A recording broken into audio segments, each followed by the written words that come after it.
You're easily replaceable, Devin said, leaning back in his chair with that infuriating half-smile. The fluorescent lights of the small conference room highlighted the sheen of his gelled hair. Quality specialists like you are waiting in line outside. I could snap my fingers and have 3 candidates by tomorrow morning. The words stabbed through me like broken glass. 7 years at Midwest Manufacturing. 7 years of solving problems no one else could see. 7 years of watching products ship safely because of my eyes, my mind, my care.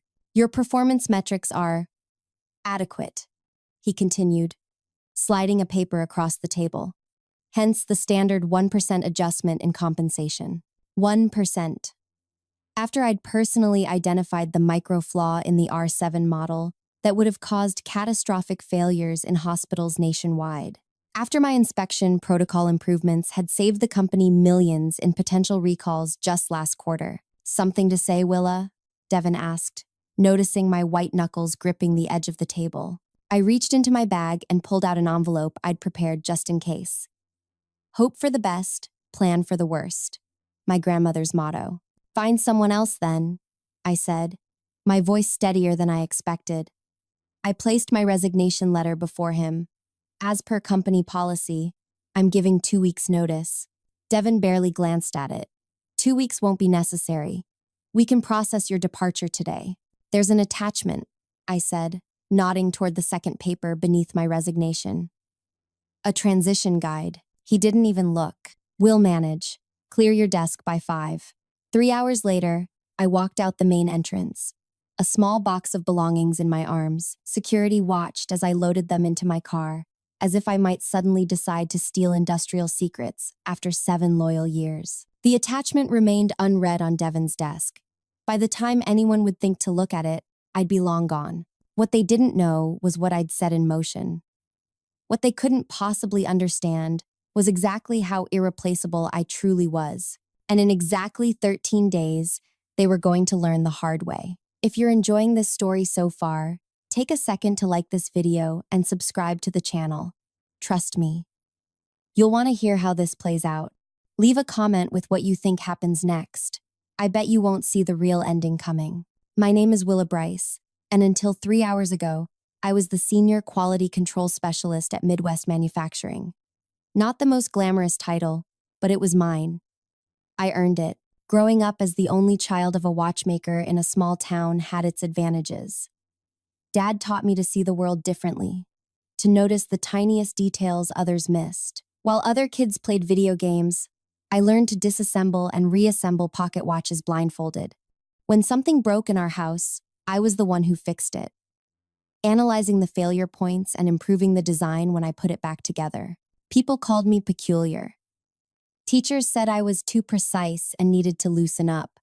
But precision was my comfort zone, my superpower. When everyone else saw a functioning machine, I saw the loose screw that would cause it to fail in exactly 17 days. I never planned to work at Midwest Manufacturing. With my engineering degree fresh in hand, I had interviews lined up with prestigious firms in Chicago and New York. Then Mom got sick. Cancer. The kind that didn't leave much time for goodbyes. So I stayed, taking the only technical job available within driving distance of the hospital. Assembly line worker. Entry level. Temporary, I told myself. On my 3rd day, I noticed something wrong with the medical pump components coming down the line. A microscopic misalignment in the injection mold that would cause the pumps to deliver incorrect medication dosages over time. Not immediately, which made it more dangerous.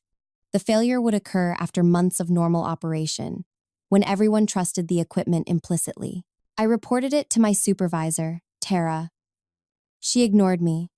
New girl making waves.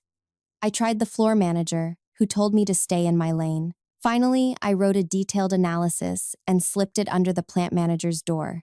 The next day, production halted. Emergency meetings filled the calendar. Teams of engineers huddled around testing equipment, verifying what I'd found. A week later, I was moved to quality control. A month after that, I became a specialist. Within a year, I had developed a multi-phase inspection system that caught problems no standard test could identify. My protocols became the backbone of the company's quality assurance program. For 6 years, things were good. I saved the company from 3 potential recalls. I prevented countless failures before products ever left the building. The old management team valued my work. They didn't always understand it, but they respected it. Then Apex Capital bought the company.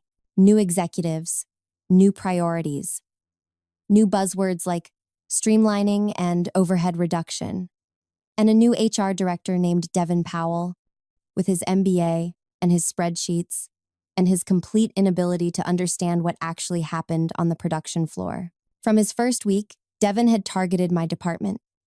Quality costs, he'd announced in his first company-wide meeting. We need to balance thoroughness with efficiency. Translation: cut corners wherever possible. I sat in my car in the parking lot, staring at the red brick building that had been my second home for 7 years. My phone buzzed with a text from Tara, now a production supervisor. "They're crazy to let you go. Need anything?" I didn't answer. What could I say? That I felt hollow? That despite knowing this day might come, I wasn't prepared for how much it would hurt? I started the engine and drove. No destination in mind. The spring afternoon was deceptively cheerful. All budding trees and birdsong. I ended up at Lakeside Park, where I sometimes ate lunch on good weather days. Sitting on a bench overlooking the water, I finally let myself feel everything. The anger, the betrayal, the strange relief.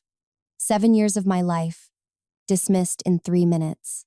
My expertise, my dedication, my literal blood, that time I sliced my hand fixing a jammed conveyor, all easily replaceable. My phone rang.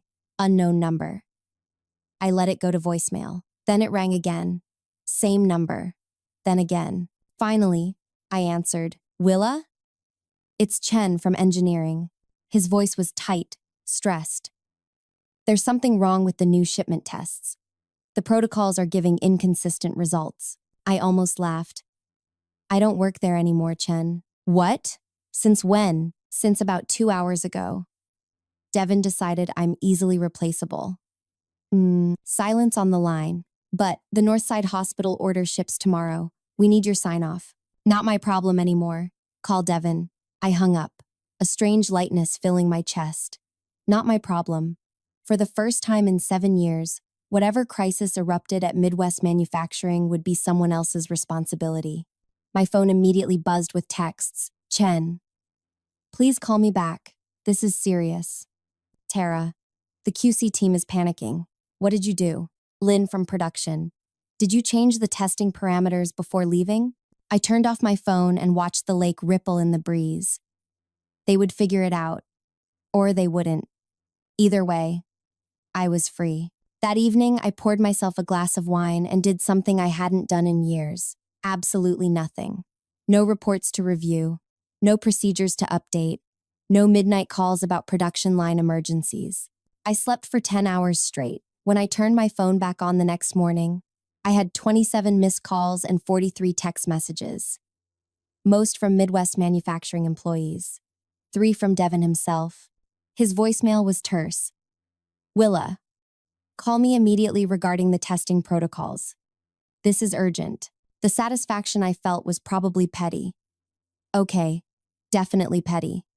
But after being told I was dispensable, hearing the panic in his voice was vindicating. I didn't call back. Instead, I made coffee, opened my laptop, and began updating my resume. 7 years at one company looked good. The specific accomplishments I could list looked even better. Around noon, my doorbell rang. Tara stood on my porch, looking frazzled. "You need to come back," she said without preamble. "The entire QC department is in chaos." "I don't work there anymore," I reminded her, leaning against the doorframe. Devin made that very clear. The Northside order failed final inspection. Nobody understands why. The readings make no sense. Did anyone read my transition guide? Tara blinked. Of course. The attachment Devin had ignored. I left detailed instructions for whoever replaced me. It was attached to my resignation letter. Devin never mentioned any guide. He's been running around blaming the engineering team, who are blaming the production team, who are blaming the materials suppliers. I shrugged. Sounds like a management problem. "Willa, please, We've worked together for years. At least tell me what's happening with the testing equipment. I hesitated. Tara had always been decent to me, even when we disagreed. Nothing's wrong with the equipment, I said finally. The problem is that nobody else understands the inspection sequences. The system works fine if you follow the exact protocols I developed. Can you write them down or talk me through them? I did write them down. In the transition guide, Tara looked desperate. They're talking about recall contingencies, Willa. This could cost millions. For a moment, I wavered. These were medical devices. Devices that saved lives. Then I remembered Devon's smug face. You're easily replaceable. I offered 2 weeks to train my replacement, I said quietly. That offer was declined. Tara's phone buzzed. What? I asked. The backup testing also failed. They're stopping all shipments effective immediately. As she rushed back to her car, I closed my door and leaned against it, heart racing. The company that had discarded me was now facing exactly what I had prevented for 7 years. A quality crisis. I should have felt bad. Instead, I felt something stirring inside me. Something like power. My phone rang again. Devon. This time, I answered. We need you to come in, he said, his voice clipped. As a consultant. One day, standard contractor rate. I'm afraid I'm busy today, I replied, surprised at my own confidence. Tomorrow then, double the standard rate. I let the silence stretch uncomfortably long. I'll need to check my schedule, I finally said. I'll get back to you. I hung up before he could respond. 7 years of loyalty had earned me a 1% raise and a dismissive exit. 24 hours of absence had earned me a consulting offer at double rates. The realization crystallized something in my mind. A plan began to form, not just for tomorrow, but for the weeks and months ahead. They thought I was replaceable. I was about to prove just how wrong they were. And Devon Powell had no idea what was coming. That night, I dreamed of broken machines and Devon's face twisted in panic. I woke up smiling. By morning, my phone showed 15 more missed calls. The production line had been shut down completely. An unprecedented move that cost the company tens of thousands for every idle hour. The transition guide remained unread on Devon's desk, buried under crisis management paperwork. I spent the day drafting polished versions of my resume and researching companies that might appreciate my particular skills. Around noon, my doorbell rang again. This time, it wasn't Tara. It was Alan Bennett, the company president. May I come in?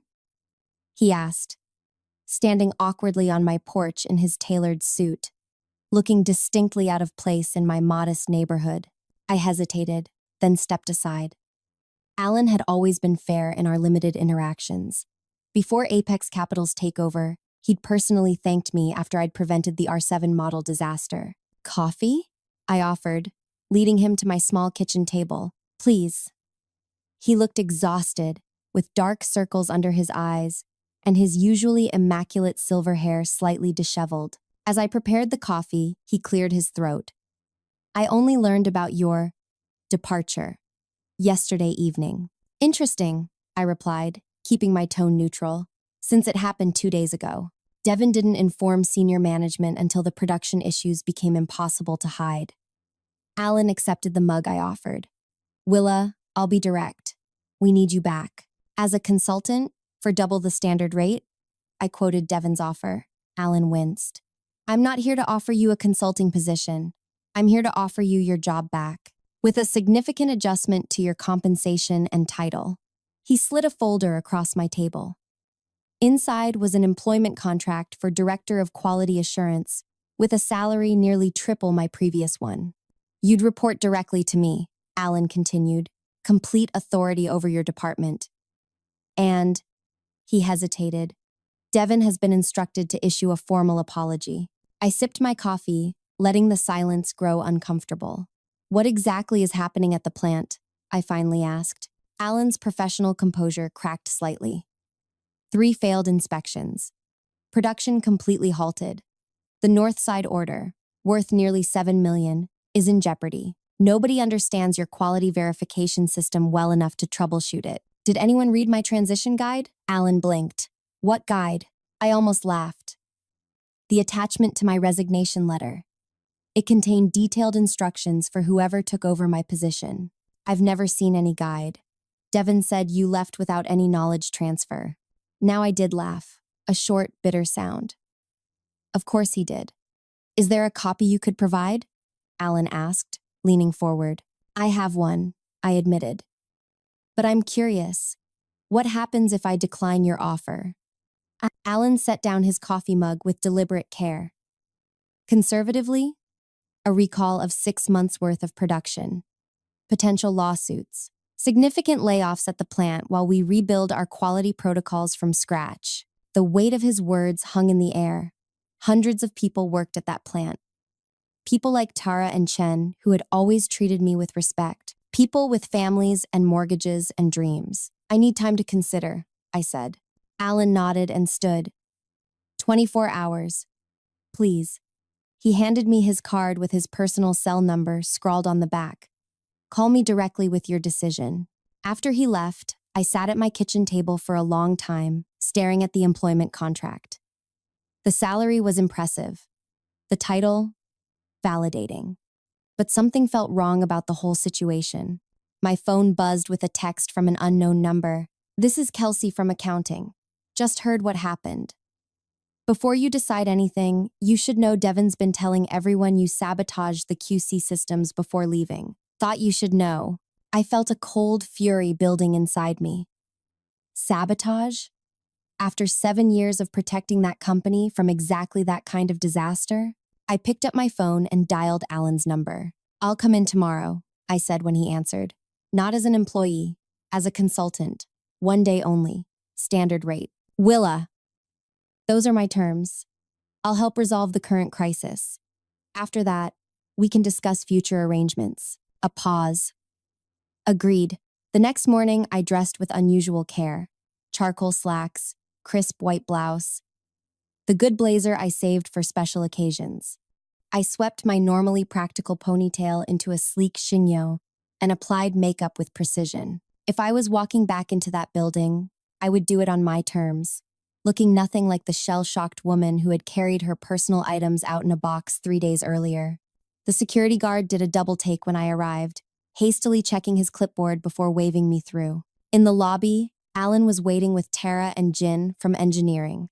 Thank you for coming, Alan said, extending his hand. The situation has escalated overnight. Where's my transition guide? I asked, ignoring his outstretched hand. Alan glanced at Tara, who shook her head. We've searched Devin's office, she said. It's not there. Convenient, I murmured. Let's see the production floor. The atmosphere in the facility was tense. Workers stood in clusters, talking in low voices. The usual rhythmic hum of machinery was absent, creating an eerie silence in a space designed to be in constant motion. The quality control lab was worse, a scene of barely controlled chaos. Technicians huddled around testing equipment, arguing about calibration settings. Sample products were scattered across every surface. In the center of it all stood Devin, issuing contradictory instructions to increasingly frustrated staff. He froze when he saw me. Willa, he managed, his expression a mixture of relief and wariness. Thank you for... I'm not here for you. I cut him off. I'm here for them. I gestured to the anxious technicians. Everyone except Devin. Gather around, please. The team assembled, their faces showing various degrees of desperation. I recognized most of them, had trained many personally. The quality verification system is working exactly as designed, I began. The problem isn't the equipment, it's the sequence. For the next hour, I walked them through the basic principles of my inspection protocol. Not the complete system, just enough to get the critical Northside order tested and shipped. I answered questions, corrected misunderstandings, and watched as comprehension gradually replaced confusion on their faces. By noon, they had successfully run the first batch of tests. By 2, the Northside order had passed inspection and was being prepared for shipping. Devin hovered at the edges of these sessions, attempting to look involved while contributing nothing. Each time he tried to interject, I deliberately turned my back to him, focusing on the technicians who were actually doing the work. At 3 o'clock, Alan called me to his office. You've saved us from disaster, he said, genuine gratitude in his voice. The board has authorized me to make you an offer significantly above what we discussed yesterday. He named a figure that made my eyebrows rise. With full departmental authority, he added, and a seat on the executive committee. I leaned back in my chair. And Devin? Alan hesitated. He's valuable in other areas of HR, so he stays, with a formal reprimand in his file, and he'll have no authority over your department. I nodded slowly, as if considering the offer. May I use your computer for a moment? Surprised, Alan turned his monitor toward me. I typed quickly, accessing my personal cloud storage. I printed 2 copies of a document, handing one to Alan. This is my transition guide, the one I attached to my resignation letter. Alan skimmed the detailed 20-page document, his expression growing increasingly troubled. This would have prevented everything that happened this week. Yes, and you say Devin had this? It was attached to my resignation letter. He chose not to share it. Alan's face hardened. He pressed his intercom. Send Devin Powell to my office immediately. While we waited, I gathered my belongings. You're leaving? Alan asked, surprised. My consulting day is nearly over. But we haven't concluded our discussion about your return. I smiled faintly. I'll be in touch with my decision tomorrow. Devin arrived just as I was preparing to leave. He faltered slightly seeing me there, but quickly recovered, smoothing his tie with manicured fingers. You wanted to see me, Alan? Explain this. Alan pushed the transition guide across his desk. Devin glanced at it, his expression carefully neutral. I've never seen this document before. It was attached to my resignation letter, I said quietly. The one you barely looked at before telling me I could leave immediately. There was no attachment, Devin insisted, a faint sheen of sweat appearing on his forehead. I reached into my bag and withdrew a 3rd copy of the guide. This is my personal copy. Note the timestamp on the digital signature, created 3 days ago, before I resigned. Devin's face flushed. I never received this. So you're suggesting I'm lying? I asked, my voice dangerously soft. I'm saying there's been a misunderstanding. Alan had been watching this exchange with growing displeasure. A misunderstanding that nearly cost us millions, that risked our relationship with our largest client, that shut down production for 3 days. Devin swallowed hard. I followed standard separation protocols. By failing to notify senior management of a key employee's departure for over 24 hours, Alan's voice had taken on a steely quality I'd never heard before. By telling the accounting department she sabotaged our systems, Devin paled. I never... Save it, Alan snapped. We'll continue this discussion privately. He turned to me. Willa, please reconsider our offer. The company needs you. I nodded noncommittally and walked out, feeling Devin's eyes burning into my back. In the parking lot, I sat in my car for several minutes, processing what had just happened. The satisfaction I'd expected to feel was muted, complicated by seeing the genuine distress of former colleagues I respected. My phone buzzed with a text from Tara. Whatever you decide, you showed everyone who's really irreplaceable today. On the drive home, I considered my options. Alan's offer was generous. The vindication of seeing Devin squirm had been satisfying. The easiest path would be to accept the promotion, return triumphant, and lord my new authority over Devin until he eventually left. But something about that scenario felt hollow, incomplete. At a stoplight, my phone rang. Unknown number. Is this Willa Bryce? A woman's voice asked when I answered. Yes. Who's this? My name is Zoe Cantrell. I'm the Vice President of Operations at Precision Medical Devices. Your name came up in a conversation with one of our suppliers yesterday. I understand you might be between opportunities right now. I felt a flicker of interest. That's correct. I'd like to discuss a potential position with our company. Would you be available for dinner this evening? The light turned green. I pressed the accelerator, a new possibility taking shape in my mind. I'm available, I said. Where and when? By the time I arrived at Riverside Bistro to meet Zoe, I had done my research. Precision Medical was Midwest Manufacturing's largest competitor. Smaller, but growing rapidly and known for innovation. Their quality standards were legendary in the industry. Zoe was already seated, a sharp-eyed woman in her 50s with cropped silver hair and an air of efficient competence. She stood to greet me with a firm handshake. "Thank you for meeting on such short notice," she said as we settled at the table. Industry gossip travels fast, and when I heard Midwest had lost their quality specialist, I was intrigued. "How did you hear about me specifically?" I asked, genuinely curious. Zoe smiled. "Three of our biggest clients use both our products and Midwest's.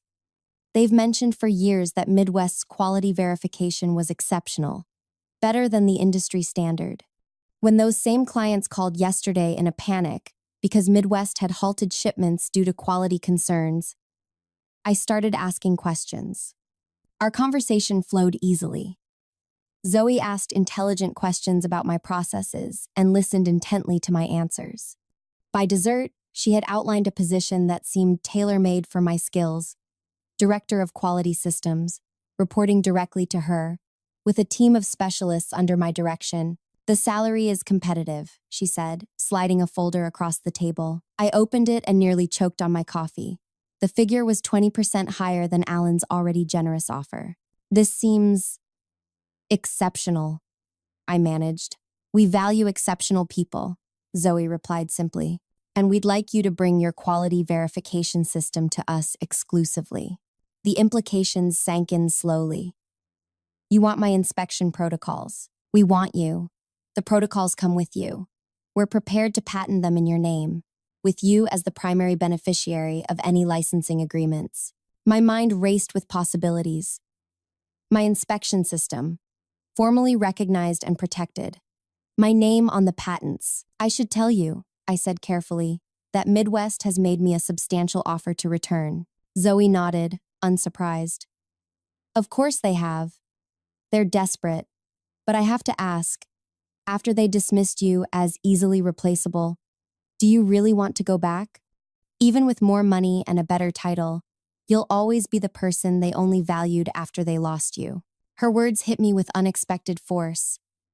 She was right. Going back would mean living with the knowledge that my worth was only recognized after I was gone. "I need time to consider," I said. "Of course, but don't take too long." Zoe handed me her card. "We'd like you to start next week." Zoe, that night I sat on my porch swing, weighing my options as the sunset painted the sky in dramatic oranges and purples. Return to Midwest, where I had history, where I knew every machine and process intimately. Accept their belated recognition and increased status. Watch Devon squirm under my new authority. Or join Precision. Start fresh, build something new, own my intellectual property properly for the first time. Never again wonder if I was truly valued. My phone buzzed with a text from Alan. "The board has authorized an additional 10% above our offer. Please call me in the morning with your decision." As darkness fell, a plan crystallized in my mind. Not just for tomorrow, but for the months ahead. A plan that would prove once and for all exactly how irreplaceable I truly was. And Devon Powell would never see it coming. I woke at dawn the next morning, my decision made. I called Alan first. "I appreciate the offer," I told him, "but I'm declining." A long pause. "May I ask why?" "I was replaceable 3 days ago. Now I'm suddenly invaluable. That's not a foundation I want to build on." "Willa." Mistakes were made. Yes, they were. Goodbye, Alan. I hung up and immediately called Zoe at Precision. "I'd like to accept your offer," I said when she answered. "With one condition." "I'm listening. I need 30 days before I start." Zoe hesitated. "May I ask why?" "I have a personal project to complete, and I need to document my quality verification system properly." "Understandable. 30 days is acceptable. I'll have HR prepare the paperwork." My next call was to a business attorney who specialized in intellectual property. I explained my situation and scheduled a consultation for that afternoon. By noon, I had cleared my small home office and covered one wall with a large whiteboard. For the first time in 7 years, I began documenting my complete quality verification system. Not the simplified version I had shown the technicians yesterday, but the full, A complex methodology I had developed through years of observation and refinement. Every sequence, every calibration setting, every checkpoint and failsafe. All the knowledge I had kept primarily in my head, sharing only the operational basics with the QC team at Midwest. The attorney, Melinda, arrived promptly at 2.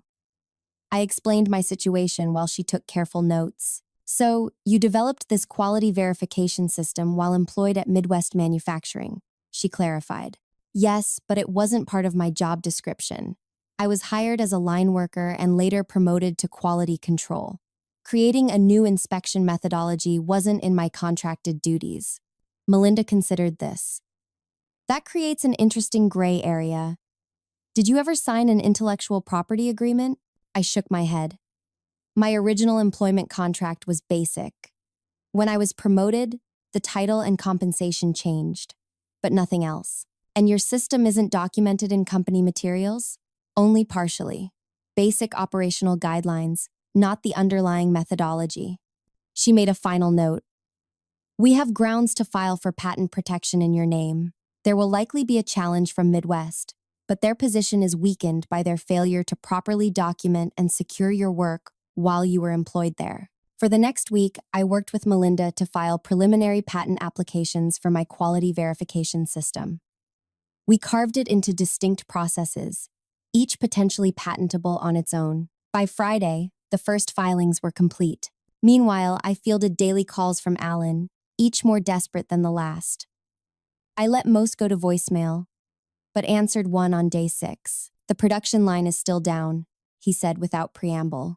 We've brought in 3 consultants. None can fully replicate your process. That's unfortunate, I replied, keeping my voice neutral. Name your price, Willa, whatever it takes. It's not about the money, Alan. Then what is it about? I considered how to answer. Respect, recognition, understanding that some people aren't as replaceable as they might seem. He seized on this. We recognize that now. The board is prepared to offer you a vice presidency. Too late, I said simply, and hung up. On day 9, Tara texted me. Devin's been demoted. Now working in the records department in the basement. I smiled at that, but didn't reply. On day 12, my doorbell rang. A courier delivered an envelope containing formal job offers from 3 of Midwest's competitors, all clearly having heard about my availability. I filed them away without responding. On day 15, I drove to the small cafe across from Midwest Manufacturing during lunch hour. I sat by the window, watching employees file out for their breaks. Their faces showed the strain of the ongoing crisis, the tightness around eyes, the quick, nervous movements. I recognized that look.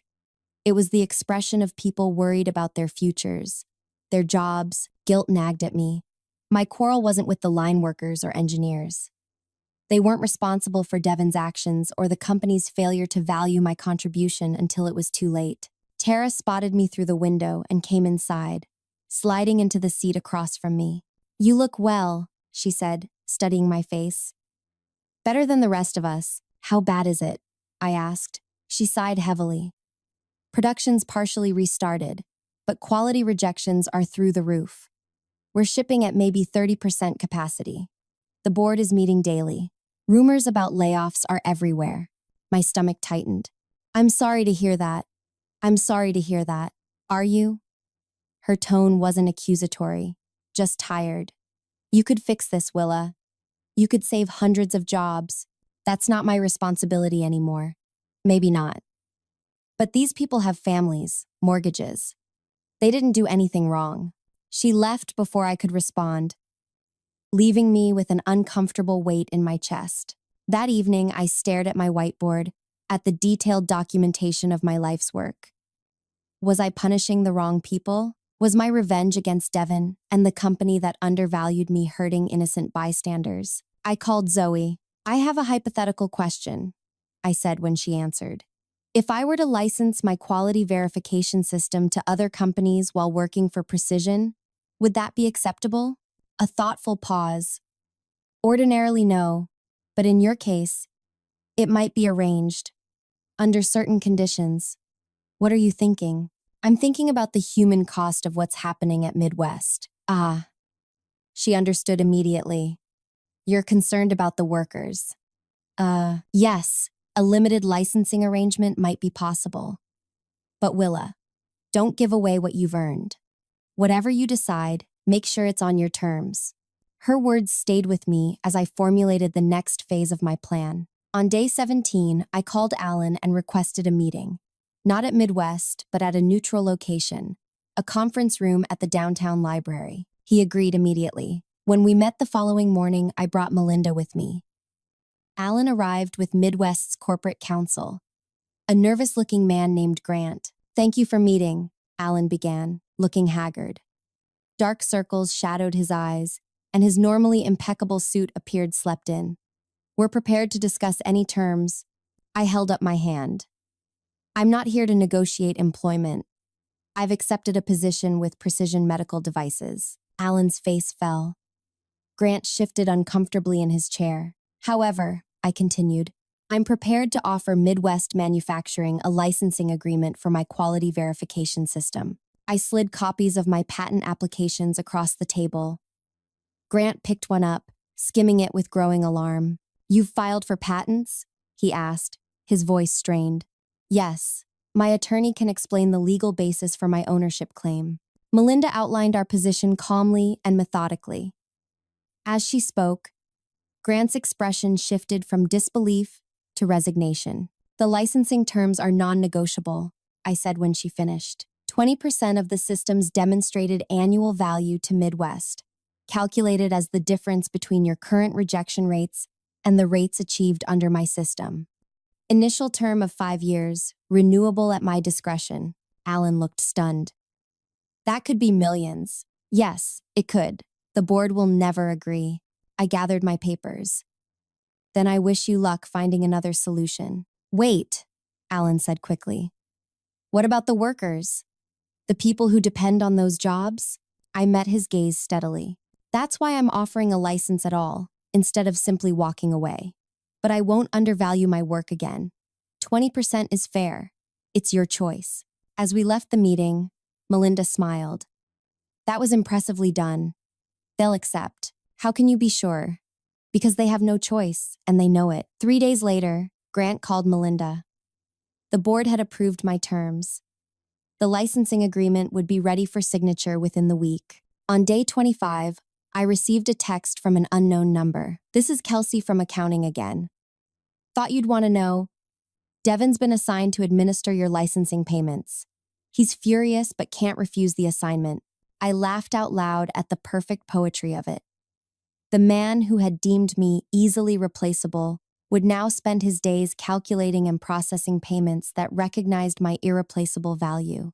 On day 29, I drove to Midwest Manufacturing one last time, not as an employee or consultant, but as a business partner. The security guard smiled uncertainly as he issued me a visitor badge. In the conference room, Alan, Grant, and several board members waited with the final licensing documents. Conspicuously absent was Devin. The signing took less than 20 minutes.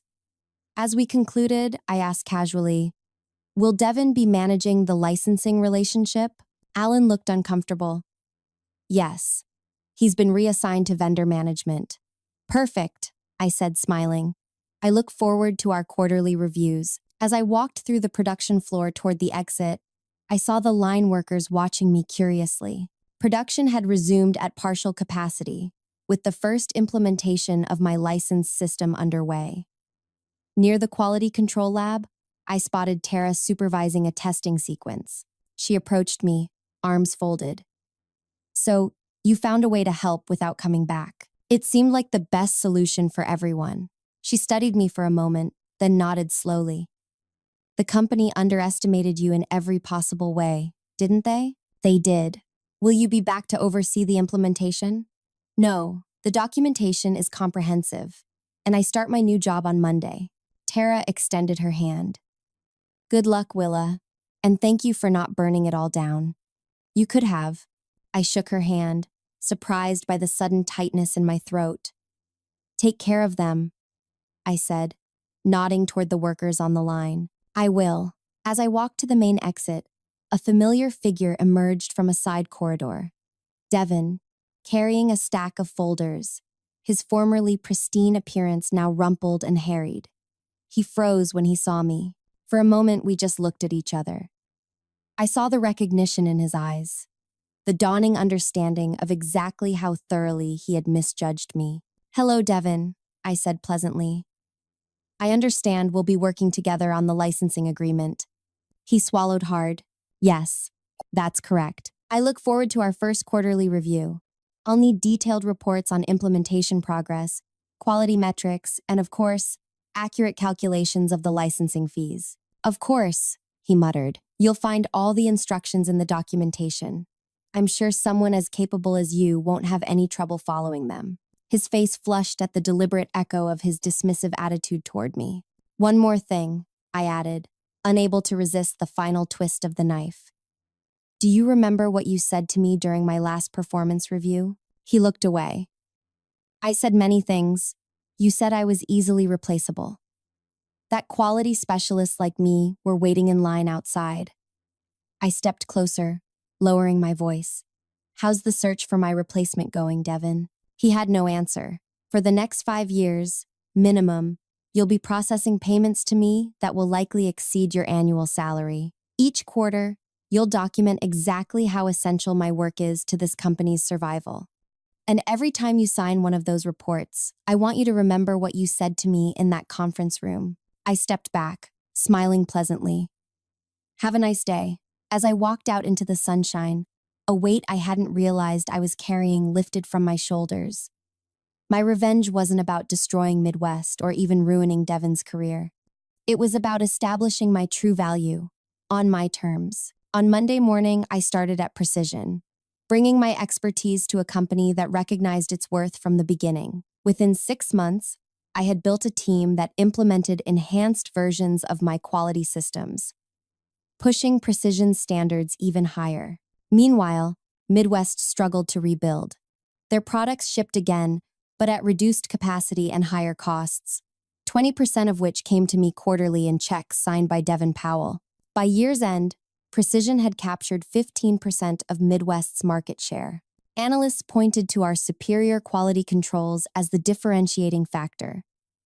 My patents were approved, cementing my professional reputation and financial security.